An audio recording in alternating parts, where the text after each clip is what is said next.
En México existen malas prácticas médicas en cuanto al tratamiento del dolor y otro tipo de padecimientos que no cuentan con fármacos adecuados para ayudar a los pacientes. En ese escenario nace la Asociación Mexicana de Investigación de Cannabis, con el objetivo de encontrar alternativas de tratamiento con sustancias derivadas de la marihuana, a través de investigación estrictamente científica. Con la expectativa de tener medicamentos generados, producidos, diseñados en México para los mexicanos. Ese es el primer punto.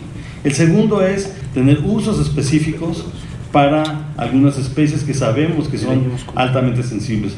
Esta oportunidad surge luego de los cambios realizados a la legislación mexicana en 2017 a la Ley General de Salud en materia de cannabis, teniendo como objetivo fundamental la protección de la salud a la población de México. Este cambio legal abre la puerta a la posibilidad de hacer investigación bajo estrictos protocolos que servirán para proporcionar alternativas terapéuticas puntuales sin engañar a la población.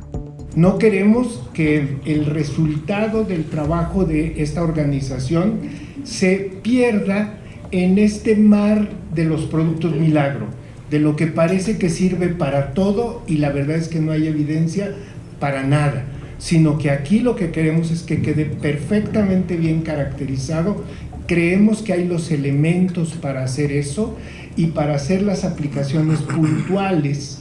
Amexican está conformada por un equipo multidisciplinario que estará vigilando los resultados de las investigaciones y esperan que en pocos meses se puedan presentar los primeros resultados.